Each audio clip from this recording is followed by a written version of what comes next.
One of our goals of our school is to focus on community service and giving back, and also on global learning.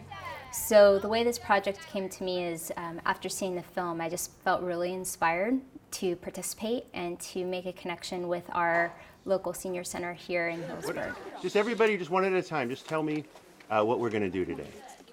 Help people. We're gonna help people feel alive. We're gonna give music to our seniors.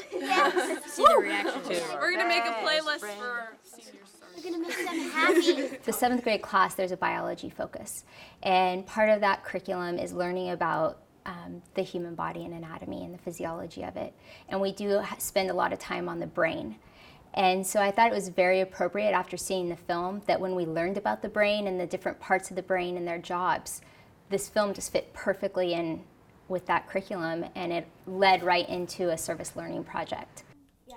Okay. I had a physician who's a neurosurgeon come in and speak to the kids about Alzheimer's. Tony and Rob from Healdsburg Senior Living came in and they went through a simulation with the students. And the goal is that maybe you can get a little bit of an understanding of what it's like to have Alzheimer's and sort of the confusion that goes along with it. Just to show you how difficult it can become when you have all kinds of things, all kinds of input that can create some confusion. So that when you're working with the folks that you're paired up with and other people that you encounter in your life, maybe have a little bit of an understanding of what they might be feeling if they have Alzheimer's or dementia diagnosis. They put a bag of beans and rice in the kids' shoes, so that simulated that, you know, as you get older, it's a little bit harder to walk. They put goggles, and inside the goggles there was tape, so you didn't have peripheral vision. Yeah, we've taped over the goggles so that you can only really see a little pinpoint. Oh.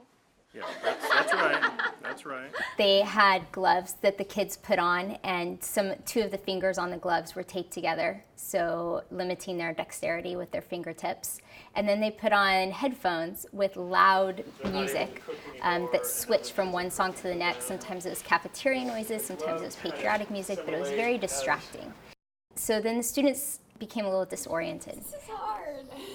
And they were told to complete several everyday tasks: folding laundry, writing a grocery list, setting some place settings, and finding a certain tie or a certain shirt out of a pile of laundry. And they were amazed at how difficult those tasks became with just those limitations put upon them. And frustrating. It was fun for the first 5 minutes, and then I just kind of like started irritating me, the rice and beans in my shoe, and I just kind of like started like walking around and just trying to figure out where I was and what I was doing. So when the students were learning about the brain, we showed the film to them.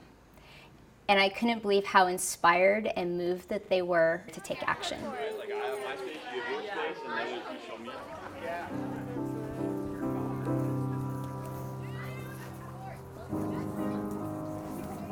Well, what we're going to do today is we're going to get you some of your music and see if it helps you, okay?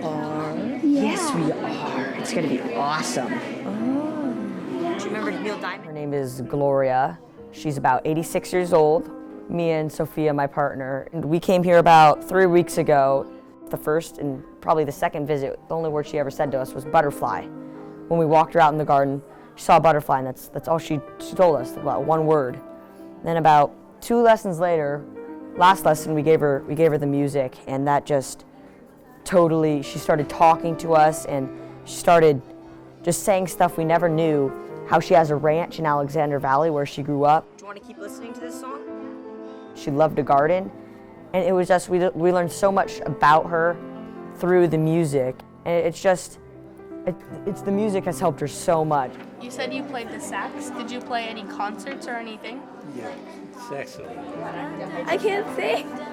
You know the lyrics. What did you sing, Jude? I don't know the lyrics. Oh my gosh. We just had a big performance too, and I played the saxophone. You did? Yeah, I played the saxophone, and we just had a big performance. That's pretty remarkable considering that these are 12, 13-year-old kids. So I was inspired by the relationships that I saw between the students and the elders, because it's not something that you see every day, and I think we need to see more of. When we left, she kissed us and was like, "Thank you so much. Like, you just made my day. amazing. And it's just an amazing opportunity.